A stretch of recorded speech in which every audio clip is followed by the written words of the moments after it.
It's 6 o'clock. It's Thursday, which means two things. One, somewhere it's wine o'clock, always.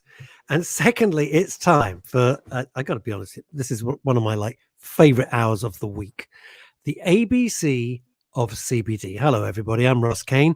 And this is the Ollie Mammon show, as we like to call it.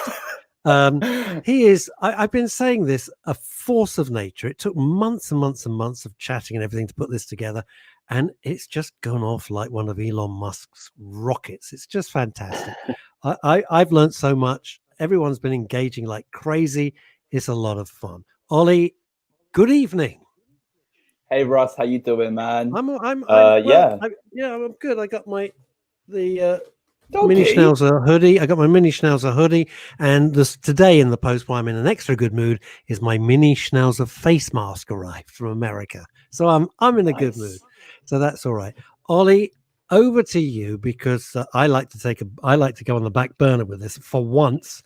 And so I just kind of sit here and referee. And then the other role that I have in this is to try and ask the questions that I hope our listeners and viewers would like to ask, because I know zero about this subject, but I'm growing every week. Ollie Mammon, the Tincture Club, the floor is yours. Yo, what is up, everybody? Welcome to episode 5 of the ABC of CBD. And it is such a pleasure to kind of be in front of you again. You know, by British standards, I mean, 5 episodes is pretty awesome. So I'm just throwing it out there, nearly a full season, so that's good. I mean, it's been an incredible 4 weeks previous. We've got a lot of education, and last week's episode was unbelievable with Jamie Bartley. We covered so much information regarding hemp and its multi-purpose uses. And today we have an incredible guest. He's a lawyer, so don't judge him for being a lawyer. Oh, wait a minute. Right. Wait a minute. All right, carry on. I'm off the clock now. Thank God, because I thought he was charging here for a second. I was like, my heart went. His name's Robert Jappi, and we have him for free for 1 hour. Now, this is a blessing, because to be able to get Robert Jappi for free is very, very, very, very difficult, unless your cause is absolutely incredible. We'll talk about some of the causes he does later.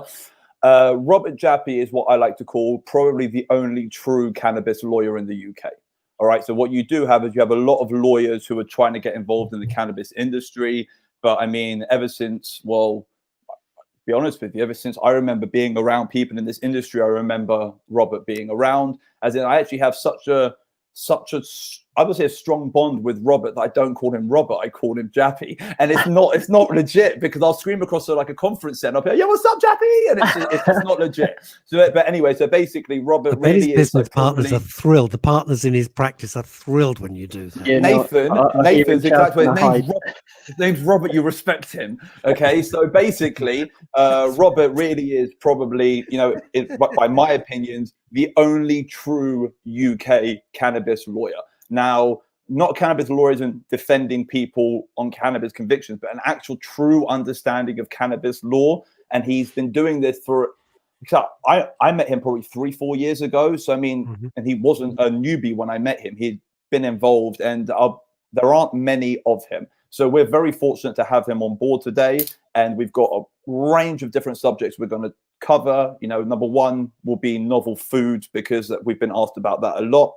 Oh, yeah. We're then going to talk about the law in CBD, the law in medicinal cannabis, and then a few other ideas, maybe like how laws are formed. And there's a beautiful discussion which me and Robert were having actually 2 days ago, and I would love to kind of touch upon that, because I feel like it's something you will need to hear. But mainly it's just to kind of get that idea. Now, from my perspective, so my name's Oliver Mammon. My company is called Taylor Mammon. One of my brands is the Tincture Club. It's the most affordable CBD product on the market, 1,000 milligrams for between £15 and £25 delivered straight to your door. All of the graphics of the Tincture Club has been done by a company called Cardboard Creative. So if you need any sort of graphic help or anything like that, feel free to reach out to Cardboard. I also want to say just quickly, a very big thank you to Cena, because no one ever said thank you to Cena. He's this dude who basically makes this entire show happen. And over the last 4 weeks, we haven't said thank you to him. So before the show before the show disappears in a gust of wind, I just want to turn around and say, look, Cena, thank you so much, because without you, we wouldn't be on the links. We wouldn't have the backgrounds. We wouldn't probably be here, and like you create like this consistency in this show. And I just want to thank you so much for doing it. Ollie, if you keep this up, he's going to ask me for more money. So just stop now. Everyone deserves praise. Sinner, thank you very much. He does a bang up job all the time, and is a delightful guy and one of the team. So, yeah. So like I was saying, I design products. Now, as someone who designs products in today's market, there are no laws which govern me. So there is no one saying that what I'm doing is right or what I'm doing is wrong. And novel food is going to be almost like the benchmark of this new sort of this new wave of transparency, which is going to hit the market, and this new wave of consistency, which is going to hit the market. I'm going to let Robert kind of continue on that. But the idea of like the current CBD market, it's a bit of a gray area because everyone thinks it's almost like white side of the law, but it's not. There are still so many, you could say, trivial laws which affect us on a daily basis. There's so many governing laws which affect the way which we do business that the CBD market is very much in this gray area. And I just thought it'd be good to bring on a lawyer to kind of discuss the ideas of, this thin gray line which we kind of all walk on a daily basis, which is the CBD market. It's not free market, white economy, and it's not black market, illegal. It's somewhere right there in the middle where there seems to be these changing, you could say, these changing fractions every single day, which we almost need to dodge and weave with. And that's basically the conversation for today, to kind of give you guys a bit more of an insight into the law which kind of surrounds all of us as users and operators within this marketplace. Good introduction? Fantastic. Yeah, awesome. Marvelous. So I'm sure we all know I can leave now. Basically, I can leave now. You've got it. I've got 4 minutes left, and then basically the rest of the show is just Robert. So I mean, like, I might as well get as much in as possible. I'm only joking, Rob. We're here, mate. Don't worry. So the guy nearly fainted. Don't do that to him.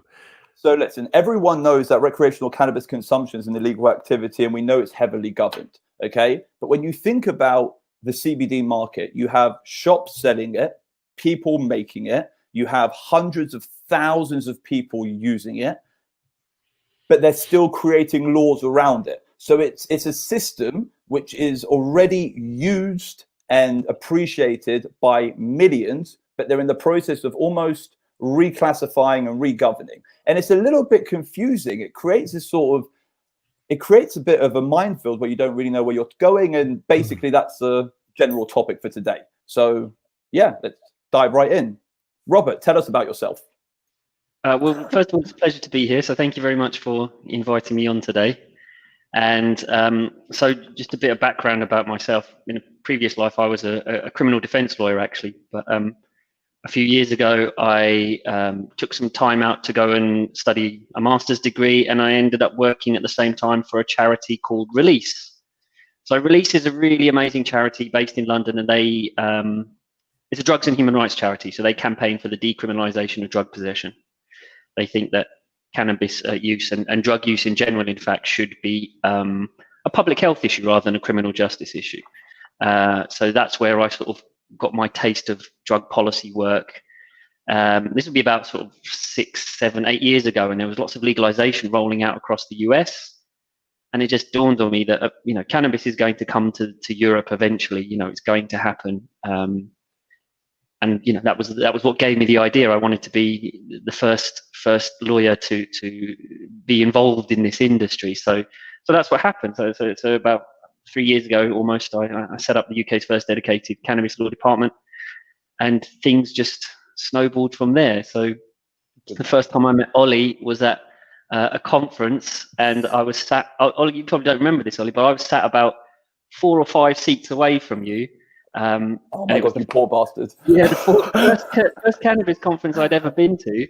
And about midway through the first presentation, it was a CTA conference. And so they had all of the CTA board members up on stage. And you just stood up and started yelling at them and heckling them from the crowd. And you had the full support of the crowd as well, because you were raising some valid issues, which I think... Why am I not surprised, Robert? Why am I not surprised? Who the hell is this guy? And yeah, that was the first time I saw you. So from there, obviously the CBD industry at that time, 3 years ago, was small, but it was growing rapidly.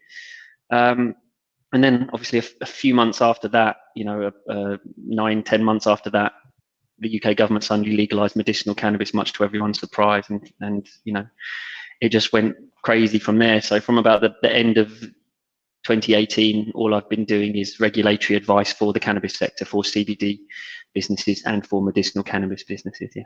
So that's basically who I am. Amazing. One of the things from last week, Robert, that absolutely floored me when we had a brilliant, I had nothing to do with it, I just rock up, but Ollie had arranged for a brilliant guest who was a cannabis farmer. Yep. And what stunned me, and I don't know if I'm taking you off piste here, so forgive me if I am, but what absolutely stunned me was that you can grow all this legally once you have the proper Home Office license, but Ollie can't buy from this guy. So Ollie has to buy 50, 60 grand's worth at a time. We're not talking peanuts here. Say 60 grand's worth of stuff from a foreign company rather than a UK-based company, which would help the economy. This is not the black subversive economy. This is not the dark web. This is proper bona fide businesses worth a fortune. And yet Ollie is forced to buy elsewhere. And it just seemed so odd to me. Just seemed a peculiar anomaly. Yeah, so, well, first of all, Jamie Bartley is an absolute legend in the sector. Really I feel charming guy. What a charming guy he was. Following the Beatles coming on the episode after him, but there we go. But you're Mick Jagger from the Stones. That is right. I'll take that. Do you know what I compared you to, by the way? Okay, do you know what I've written in my notes? I crossed it out because I thought it wasn't appropriate. I wrote, you are like, and hear me out here, you are like the Judge Dredd of cannabis. You are the law. Judge, okay. I scribbled it out because I thought it was a bit ridiculous. But in all fairness, you know what I mean? Like Judge you are Dredd. I thought you were going to say the Judge Rinder.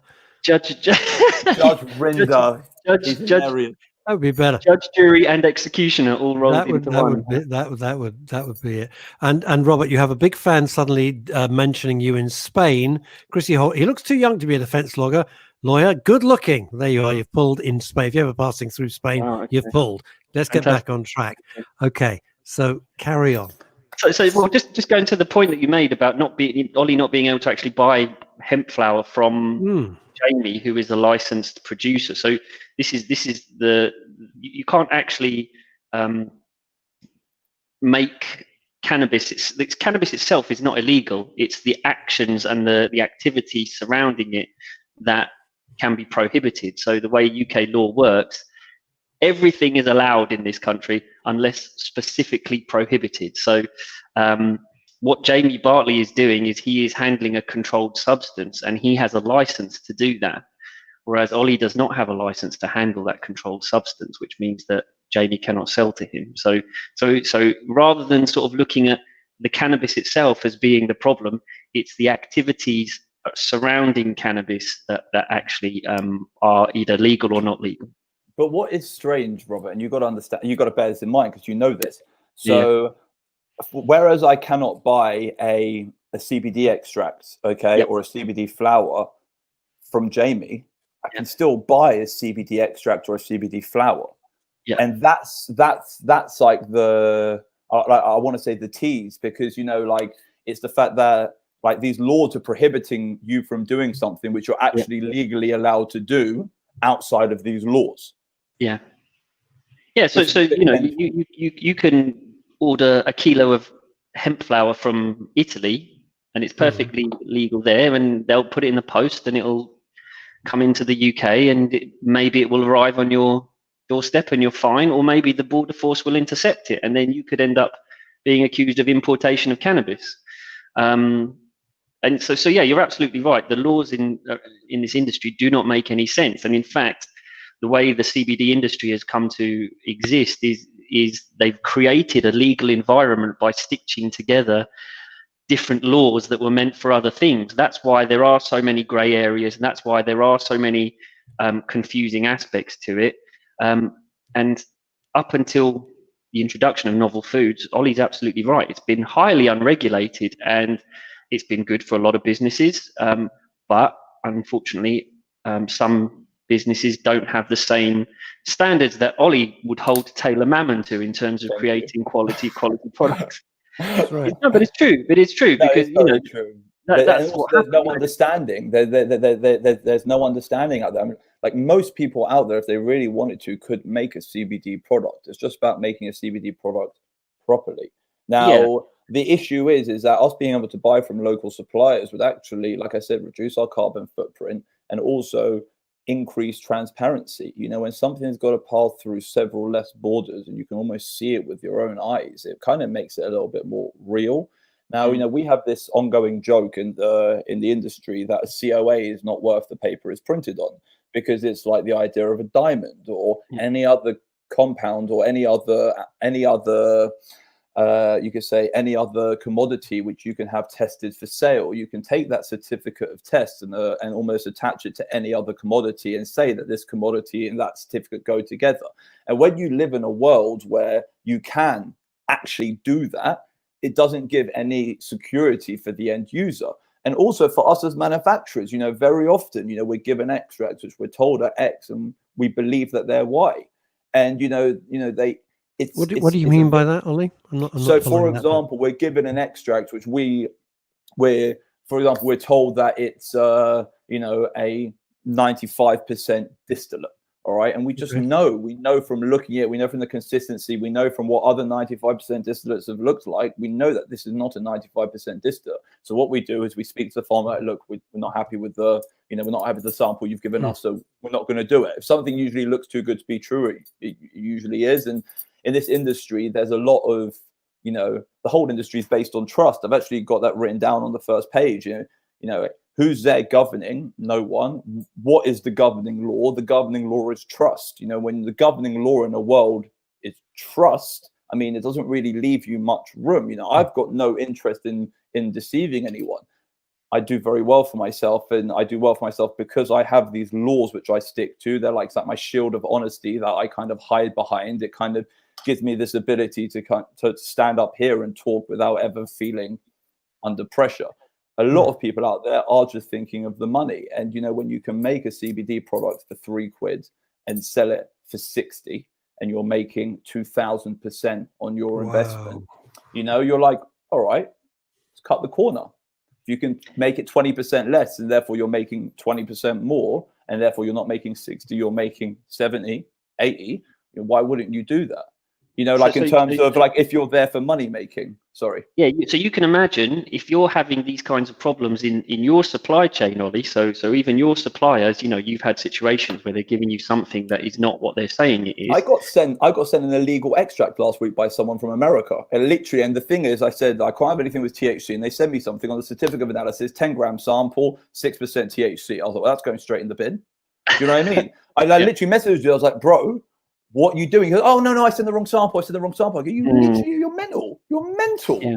So imagine then if once you get to the end of the supply chain and people are providing products to consumers and these products are not what they say they are, you know, that's when the problems arise. It's all very well saying, look, you know, we can be unregulated, we can be trusted to make good products, but there are some people that will undermine that system. And that's what happened. So, you know, there was a big report from the CMC a couple of years ago, and they tested 30 well-known CBD products, and some of them didn't contain any CBD in them at all. And that's where the big problem started to arise, because once the product... Robert, sorry to jump in, would those be sold at reputable stores, or those would be... Yeah, absolutely. Well, hold on. I got in trouble the first week. You're not allowed to mention any stores negatively. No, I'm not mentioning any names. Right, no, Russ gets very upset. I won't mention any retail names.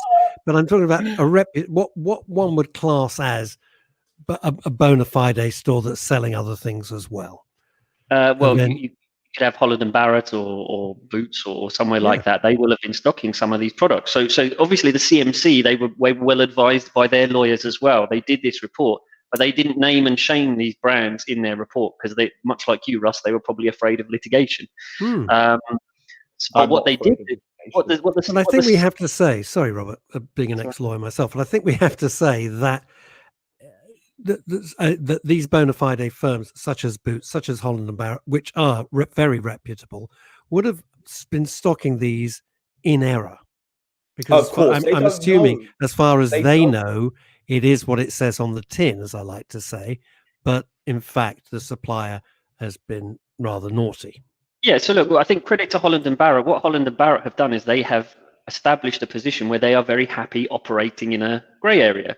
So, you know, every few months you get a mad article in the Daily Mail where they said they tested some products from Holland and Barrett and it had like 12 milligrams of THC in it and all this kind of nonsense. All Holland and Barrett do when they see that article is they release a statement and it will be 2 lines saying, "We are perfectly happy that our products are compliant." That's all it says, because they know there is no standardization of testing. You know, if this is what happened, the CMC, they contacted all of What the is the CMC? Sorry, the Centre for Medicinal Cannabis that did this report. They contacted all the brands that they said were non-compliant, and some of these brands were my clients, and they said to me the first thing we would have done if they'd done that publicly is saying, "What's your testing methodology? What standards are you to?" You know, because there wasn't any set regime for actually testing. Let me ask you this, Robert, and then I'm going to ask a question from one of our listeners. This CMC, which I've not heard of, is that a self-regulating body? Is that a quasi-quango government body, or who are these guys? Yeah, no, it's a private organisation, so it's a trade association. It's a trade association, okay. This has been an interesting development in the CBD industry over the last couple of years. There are a number of competing trade associations, and they all hate each other, which makes it life more difficult for Well, they do. Is that egos? Is that the clashing of egos, or do they have different? It's worse than ego. It's worse than ego. Yeah, I tell you what it is when you have ego. So ego is based on something. All right. Now, what they have is they have something which is based on nothing. So they have this proverbial ego, but it's not ego, because ego has something which, you know, like I have a big ego because I am this, or I have a big ego because I am that. Exactly. But they have a big ego for nothing. They literally do nothing, and they help no one. And it's this overarching sort of overarching like a hierarchy. It's like they have ego because they are the hierarchy, as opposed to now you two are resonating. You two are resonating with our listeners. So, Robert, here's a question for you from Hannah Louise Leilani Brady. Could you make your name any longer? Regarding what Robert said, how easy is it for a UK manufacturer to hold the license to handle the hemp flower which the licensed grower produces in order to keep the supply chain in the UK? Yeah, so there's actually 2 elements to this. So probably Jamie touched on this last week. There's a restriction on British farmers that, you know, you're not allowed to extract from the fruiting tops and flowers of the plant, which is mental because that's the best bit. So British farmers, they have to throw that bit away and they can't use it, which is placing British farmers at a disadvantage to you know, our European and our North American counterparts. So that's the first bad thing. The second bad thing is the license we're talking about to actually be able to handle the product is what's called a controlled drug license. And the licensing regime is managed by a department in the Home Office, which is called the Drugs and Firearms Licensing Unit. So you can even tell from the name how they are going to treat this process. They treat it like a criminal process. So as soon as you make an application for a cultivation license or a controlled drug license, their starting point is, right, you are a criminal and we are assuming that you are going to do criminal activities. Prove to us that you're not.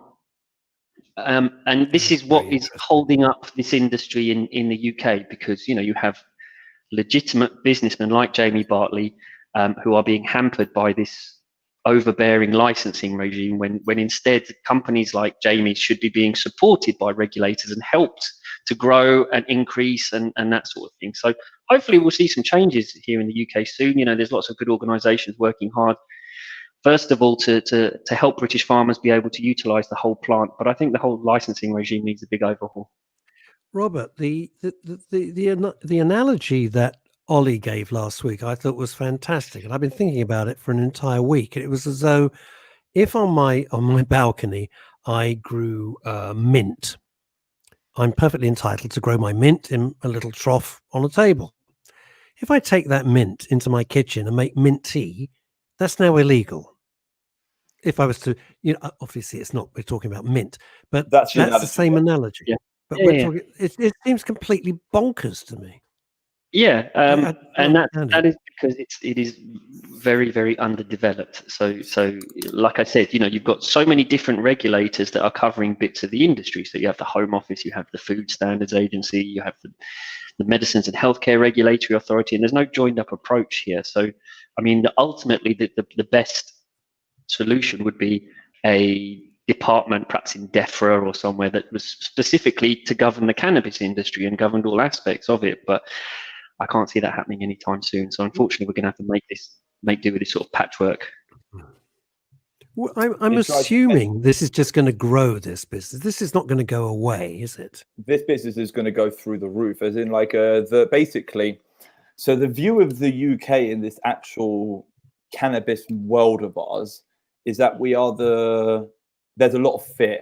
So Canada and America and most of the world is very, very, very scared of how England is going to get involved in this industry. And scared not in terms of we're going to do the wrong thing.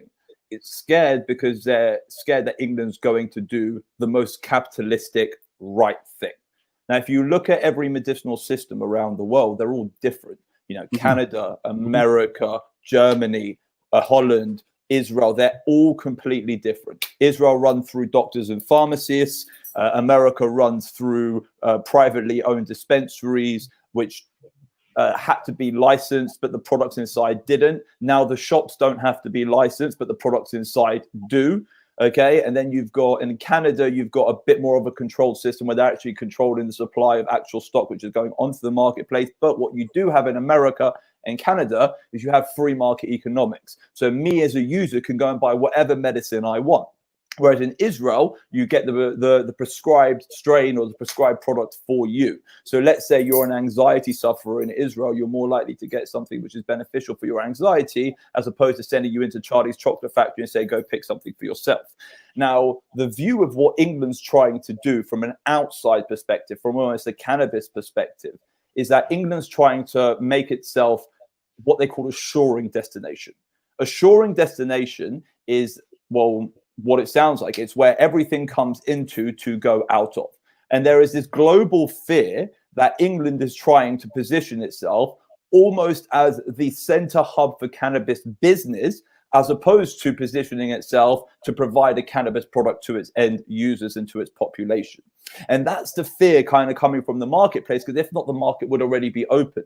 There's tax they're missing out on, and they would be trying to encourage people to get involved in the industry to boost GDP, as opposed to trying to restrict people.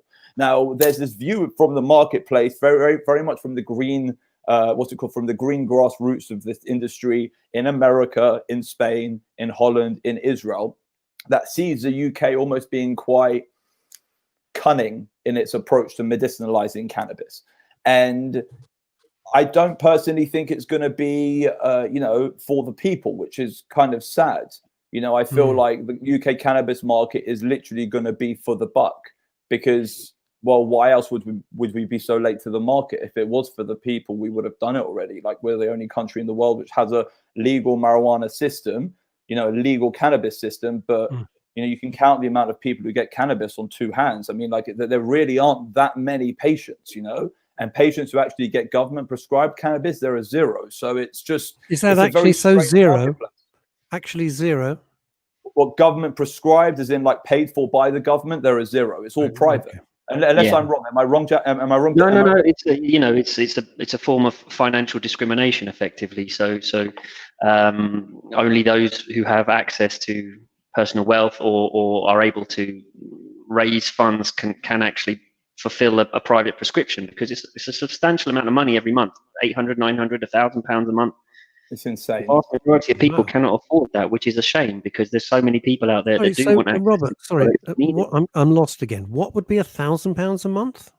To fulfill your private prescription. So, for example, if you have a prescription from a doctor saying that you need medicinal cannabis for the condition that you're suffering, you then have to pay for that product, that your prescription to be fulfilled privately, and that means you have to go via the specials licensing regime, because your medication will be brought in under a specials license from overseas, maybe Bedrocan from Holland or somewhere else, and it's very, very expensive. And people are, I think the Leslie, I don't know if you remember the Leslie Gibson case. Leslie Gibson was charged with cannabis-related offences. I think she was self-medicating, making cannabis chocolate, that sort of thing. And the very first day of trial, the CPS finally agreed to drop the case on the basis that she was now in receipt of a private prescription and she was paying for that prescription. So they said there was no public interest to proceed. But Leslie Gibson was paying something like £700, £800 a month. Wow. To fulfill that prescription. Now, another question for Robert, Ollie. Another question for just quickly. I want to stick on that subject, Russ. It's important.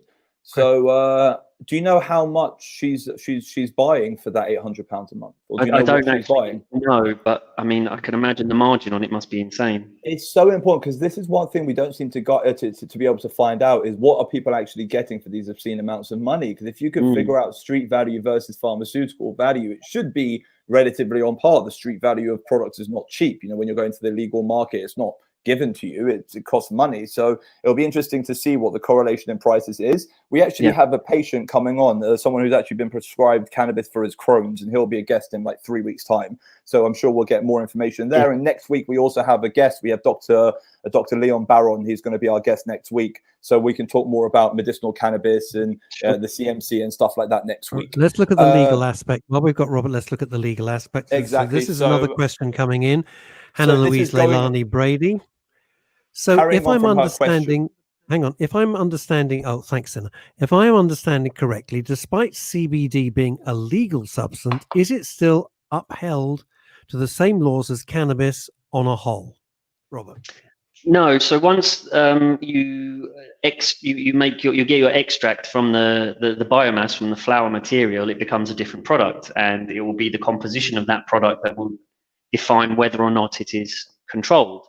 So Ollie can explain this better than I can, but obviously the plant is made up with different cannabinoids. Some of those cannabinoids are specifically controlled by the government, with like THC, and some are not, like CBD. So it really depends on the composition of the product. But the idea of the CBD products that you are buying in the shops or from companies like Taylor Mammon, they will have produced these formulations to ensure that they are compliant with UK laws and regulations. But the law surrounding CBD flower.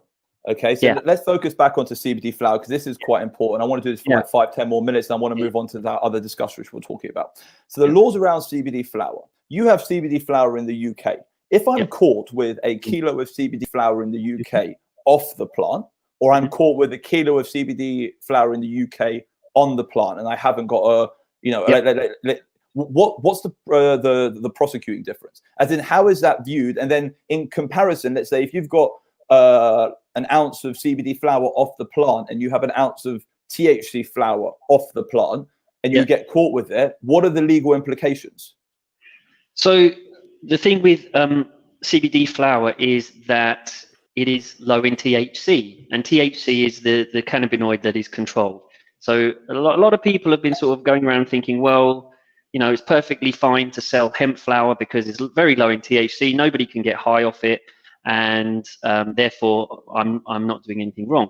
And I think that's how it should be, and I think there's a good argument for that position. But the police and the Crown Prosecution Service here in the UK, they don't agree. Their interpretation of the Misuse of Drugs Act is that they don't care about whether your flower is high in THC or low in THC. They do not distinguish. It's all cannabis.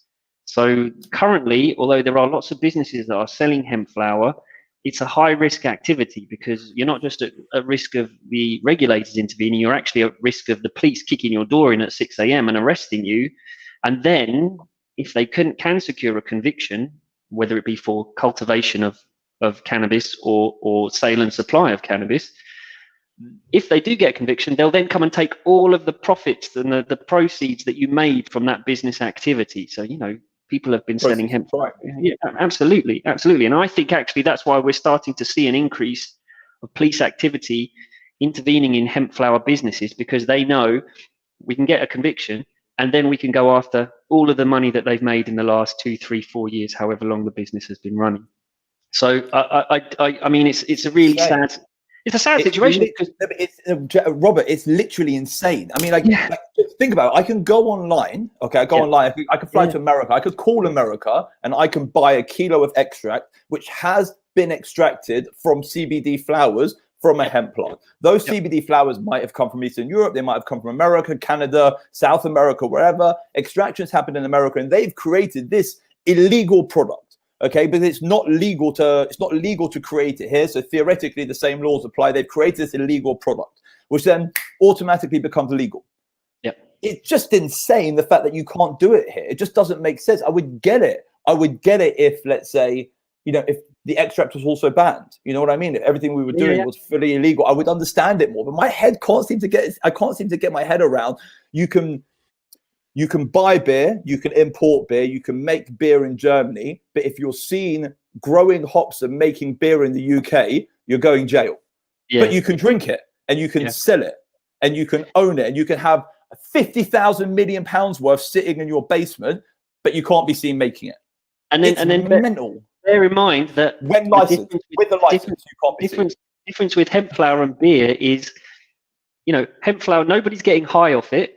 You can't actually get high off it. And two, it's actually doing people a lot of good. People are actually consuming these products for wellness reasons or medical reasons. Two of our listeners, one is Jean Harper. She had terrible arthritis, and Chrissy Holt over in Spain was taking it. And Chrissy, you need to go straight on to the Tincture Club website and have a look at, because to say what oil is it is huge, like saying what's a car. Chrissy, so just go on to the Tincture Club, have a look at all the products, and then Ollie will be able to sort you out. That's the main thing.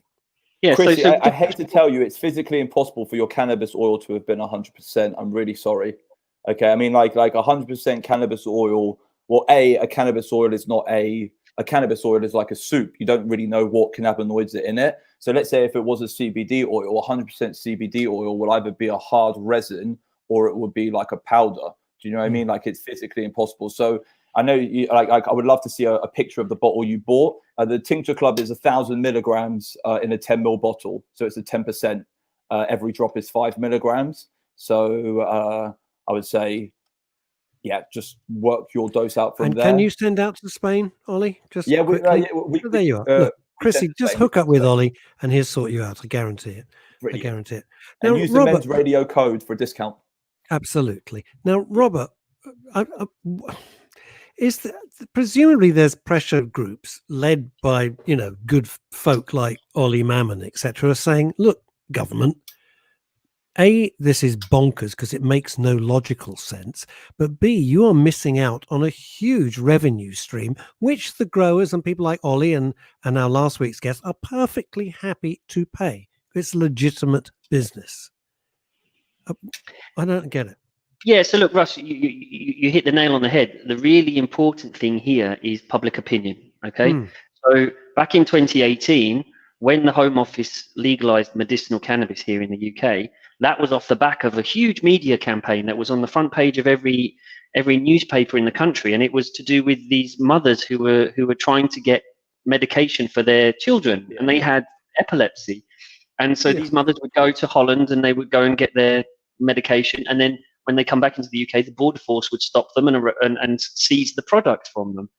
And public opinion swung hugely behind medicinal cannabis, because who would be against a mother trying to get medication for their sick child, And the government had to act very quickly, and they did a full review in 6 months, and that's never unheard of from the Home Office. And all of a sudden, medicinal cannabis was legal. For things like hemp flower, for recreational cannabis, I don't like to use recreational cannabis. It kind of trivializes it. I think adult use is better. Demonizes it. Yeah, absolutely. You have to have public opinion if this government is actually going to make wholesale changes. And right now, I think the public opinion issue for adult use cannabis is still some way behind medicinal, I think you'd be hard pressed to find anyone who's against medicinal cannabis these days. But you still have a big proportion of the population who would not support adult use. This is so why I really was keen when it was first mooted to get Ollie on the station and hear it from the other side, because I live in South London. I walk my dog, obviously, a couple of 2-3 miles every day. I come back as high as a kite, because I always say this, every 100 yards, oh, God almighty, the smell of it. And that's not what we're talking about. No, That's not no. what we're talking about. This is the point. This is why it does get demonized, to use Ollie's phrase, and it does get trivialized, to use Robert's phrase. So this we're is not what we talking want about the same thing, and that's the main crux of what I'm battling against. So what we want to teach you, Russ, is next time you walk through South London, I'm going to have you recognizing everybody's strains. And then what you're going to be like, oh, that's a really, really nice Hindu Kush right there. That is a wonderful Skittles. Mate, that OG is gassy. And then you have a bit of fun. You get to bond with the youth. I'll go up to them and say, excuse me, I think you're smoking. And I'll just get I'll get a cap in my ass, and that'll be the end of my lovely walk. So I don't think I'll be bothering. Thank you, all the same to you. But so I'll pass on your regards. One final point on the police issue is, why are the police bothering these businesses? These are not people selling cannabis on a street corner. They have physical shops on high streets, on Brick Lane, on high streets in towns across Britain. They're registered companies. They're paying rent. They are paying taxes. They are employing people. Why are the police going into these businesses and causing them so much problems when there are so many better things for the police to be getting on with? Because I think, can I be controversial? Because it's your show. Soft. It's soft. It's not my show. It's Ollie's. It's Ollie's show. I'm just the passenger. For once, I'm just the passenger. It's Ollie's show, and I think because it's soft, because it's a soft target. Low-hanging fruit. Exactly. That's exactly a beautiful phrase. It's a low-hanging fruit. I love that phrase. Absolutely. I think it's control. So once again, we keep on forgetting the fact that one of the largest medicinal cannabis companies on the planet is based in the UK, has full government authority to produce whatever the hell they want, and they act without any fear of, you could say, they act without any fear of demonization or criminalization, whereas the rest of the population of the UK feels like it's shackled. Now, it's very important to understand that this is happening in a world where one gets treated in one way and others get treated another way. It's usually for a purpose. Now, what that purpose is, I have no idea. I don't know if the purpose is for, for commercial domination, or if it's for control of what the population has. Only time will tell. But at this moment of time, we are naive to think that something isn't happening. And why? Why would you stop millions of people from having access to what they rely on, unless you're going to come in, clip your fingers and kind of supply it to them from the left? So take it away from the right and give it to them from the left. The next thing you know, the old bait and switch. That's the only thing I can see happening, because there's so much energy going into demonizing something which they're legalizing on the other side. So it doesn't really make sense to me. And there's still all this talk about cannabis and hemp, and cannabis and hemp is good and cannabis is bad, but they've just legalized medicinal cannabis. So how can they still be pushing this concept that cannabis is bad? It's so easy. And Robert, you have much more experience from a professional level than me as a mere punter. It's so easy, let's just say, to demonize it, because you just have to say the word gangs, knife crime, boom. Well, the rest of the art, of course, it's not true, but the rest of the article writes itself. Yeah, no, of course. Look, my mother is one of the Daily Mail reading population, and she tells me, I didn't send you to university all those years to help people sell cannabis, but she's slowly coming around to what I do, and she sees that. Yeah, so she's fully supportive of medicinal cannabis now. When you were a defense lawyer, when you were a criminal defense lawyer, and you were actually defending criminals, was she as embarrassed of your career as when you're actually trying to as to now? No. So before, when you were actually defending criminals, as opposed to now when you're defending businessmen. Alleged criminals. I defend alleged criminals. They're not necessarily listen criminals. to him, Milad. No further questions, Mr. Mammon. You may step down. Yeah. You may cross-examine, Mr. Chappie. I object. Yes, we object. I hold you in contempt. Yes, Your Honor. I'm going to sidebar. I plead the fifth. Yeah, try that in Britain. I plead the fifth. Wrong country, Mr. Mammon. This is from Chrissy Holt, which is it's very sad, but this is the human aspect of it. And she's, as I said, she lives out in Spain. I've never smoked cannabis, but my son who died did. Chrissy, I sometimes I forget that. I'm so sorry, because you're such a good sport every day. When I'm sad, this is a sidebar, as I would say in legal terms. When I'm sad, he visits me because I can smell marijuana. We live in the country with no neighbors. I think that's rather That's so beautiful. beautiful. I think that's that's so lovely. And beautiful. Chrissy, you know, you're so strong. I've got to say this because Chrissy has been so great with men's radio since day one. And she's a damn good sport because we rip into her nearly every day. And she's been so supportive. Chrissy, you know, everyone at men's radio wishes you well. You know that. It's so losing a child is the ultimate horror, quite frankly. And it should happen to nobody. And it's happened to too many of our listeners. Of course, it really has. God, they're all piling in now. Sorry. Gene Harper, sorry, I've been through a murder of my nephew recently. Yes, but Gene, you don't. I know about that because you've messaged me, and that is horrible. That particular case was absolutely ghastly, but that would get us off track.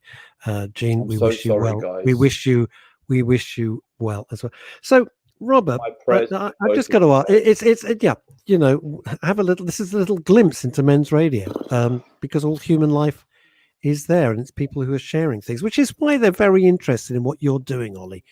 Very interested because it's fresh, it's new, and you're approaching it and dispelling the myths and dispelling the what I would call the propaganda from the tabloids, and trying to put some sense into this with people like Robert and your other guests. What questions do you get asked the most, Robert? What are you most asked to consult upon? So novel food is obviously a big issue for the industry at the moment, and the deadline is fast approaching. So you have businesses scrabbling around, trying to figure out how to be compliant and how to be able to continue selling post March 2021. So that's a really big issue for the industry at the moment. As you know, Russ, you mentioned already this product moving around internationally from North America, from Europe into the UK and out again. So import export best practice is a big issue for the industry too. The border force is seizing God knows how many shipments, and it takes months and months and months to release them.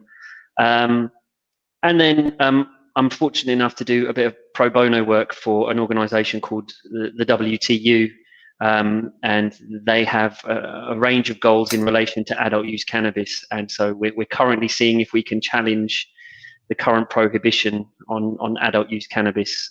We will be welcoming back Robert and this amazing gentleman called Phil Monk to talk about the WTU more in detail in about 7 weeks' time. What does that stand for, guys? So it's we the undersigned. We the undersigned. Undersigned. We the undersigned. Okay. There we go. I think the full name is We the Undersigned have a human sovereign right to cannabis. So that's the full name. Bit dramatic. Yeah. So it's a really great organisation, and Phil works very hard on behalf of the membership. And what happened is, probably about a couple of years ago, it was a Sunday evening, and I was just on my laptop doing some emails, and I got this email from Phil, and it was the longest email I've ever received. It was about 45 paragraphs long, and I must admit, I was very close to disregarding it, you know, but I'm really glad that I didn't read the whole thing. I'm sorry, but I just messaged Phil back and I said, well, let's have a chat. And it turned out that Phil had sent this email to lots and lots of different lawyers asking for help, and no one had responded except for me. So we had a conversation, and immediately I was very happy that I had answered his email. And so now I act for the WTU on a pro bono basis. And Phil has been working very hard, raising funds for counsel, for a barrister to advise and assist on the case. And so the WTU have done a great job in raising funds in a crowdfund, and also Phil raises money through selling WTU merchandise. And the idea is we are trying to make a challenge to see whether or not the prohibition of adult use cannabis in the UK is a breach of our human rights. So under the Human Rights Act, you have a right to private life. And the argument is, well, what I do in the privacy of my own home is none of your business. So that's what we're currently looking at. We've instructed counsel to see if we can do what's called a declaration of incompatibility. So you effectively write to the government and you say your current laws and prohibitions are incompatible with my human rights, and we give them an opportunity to respond and see what they have to say to themselves.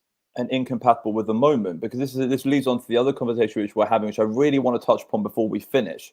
Rob, when we were speaking the other day, you were talking. We were discussing WTU, and we were discussing, you know, like the general law in the UK. and about how the law doesn't really apply to the current moment. And like Robert was talking about how laws are formed, and you have this idea of religion, morality, and then law. And what happens is, you know, like laws were based on religion, and morality forms laws, and you have these three pillars which work together to create this structure in society. It's when something is morally right, when the morality of an idea comes into play, a law should change. So it's immoral to prevent someone from helping themselves. It's immoral to stop a guy who's on fire from putting himself for putting himself out. It's an immoral act. So if there's someone who's walking down the street and they're dying and they find a way to save their lives, it's immoral.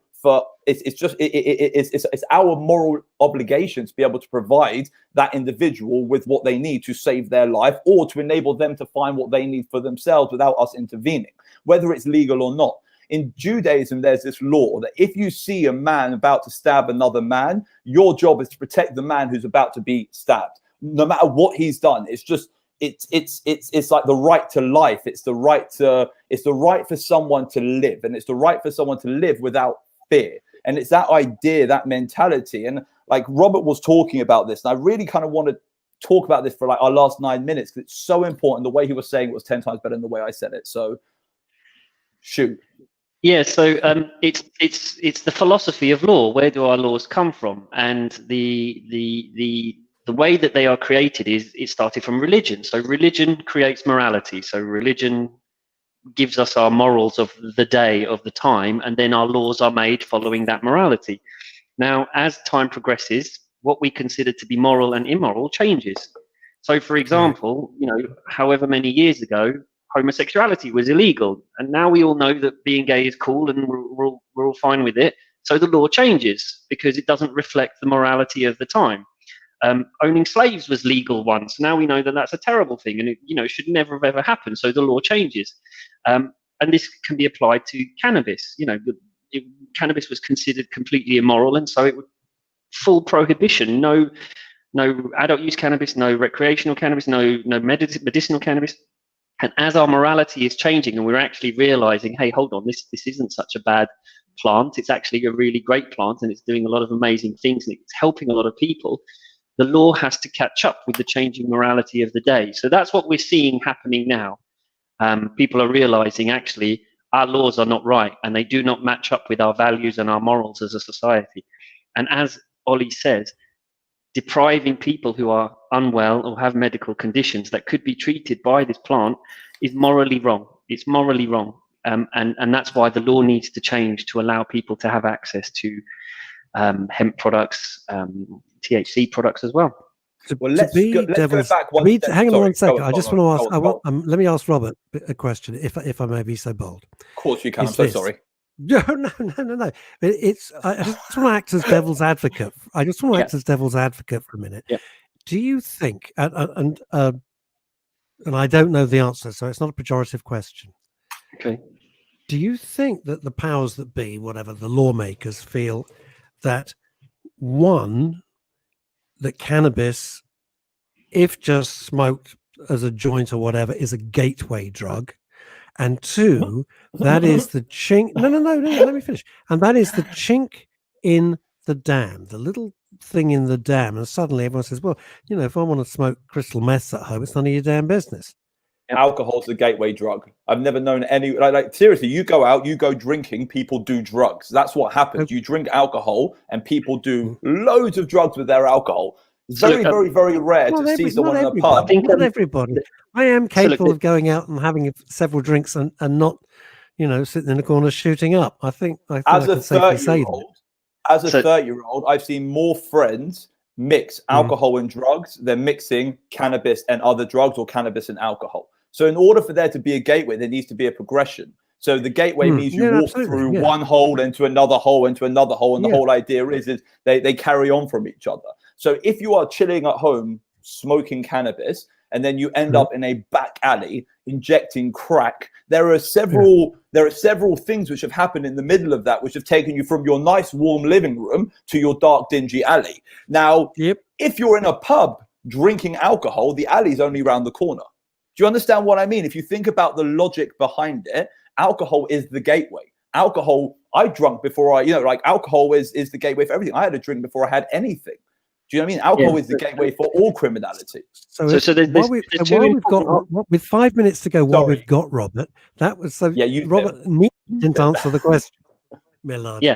So there's two main arguments that you people use for which are against the legalization of cannabis. One is it's a gateway drug, and if you legalize, more people are going to use it. Yep. And two, heavy use of cannabis creates psychosis, and everyone's going to end up with schizophrenia and that sort of thing. Okay. Yes. The thing is, now you actually have countries where adult use cannabis has been legal for several years. So you now actually have countries in the world where you can get data and evidence and actually carry out studies to see whether these propositions have been supported. And if you look at places like Canada, if you look at places like Uruguay, which went legal in 2013, those propositions that are put to stop legalization of cannabis are not supported by the evidence. So I think in Canada, there was about 6 or 7% of the population used cannabis before legalization. They've done studies now. There's been no increase. It's about the same amount. You know, nobody new is using it. They're just able to go and buy high quality products.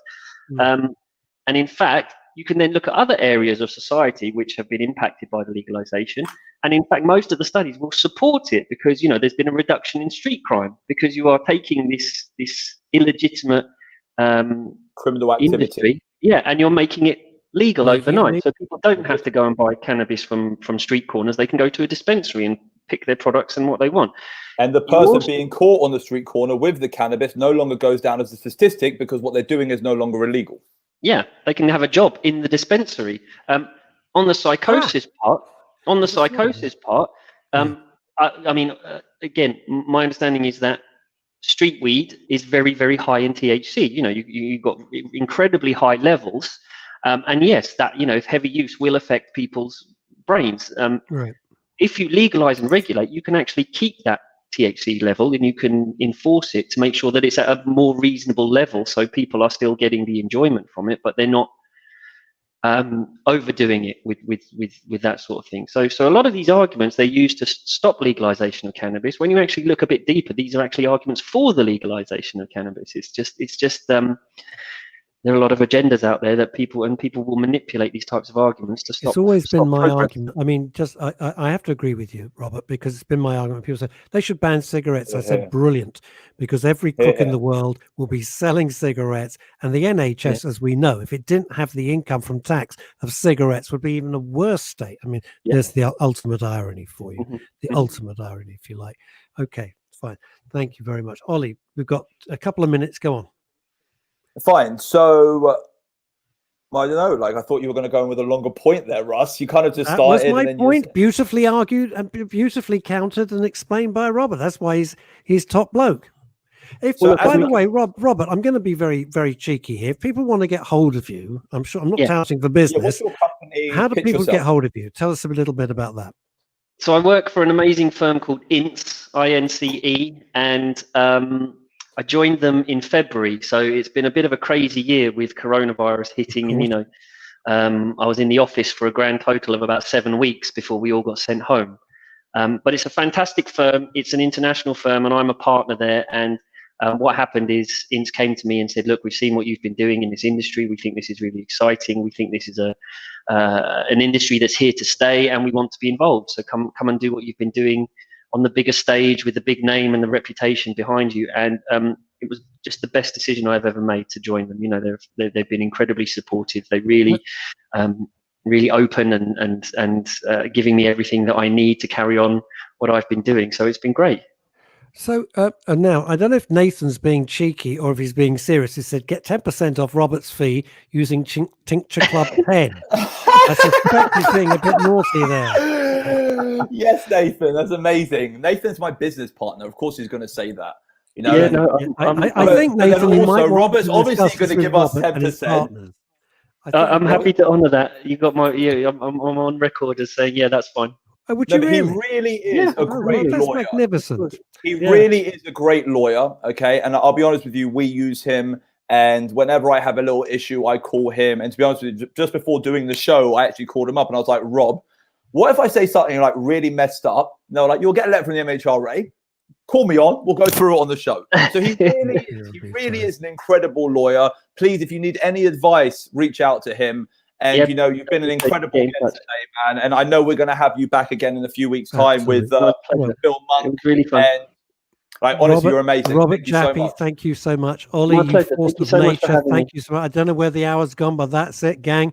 I'll be back Done. tomorrow morning at 11. Until then, stay safe, stay well. Bye-bye. Thanks, everyone. Thank Bye, you, bye. guys.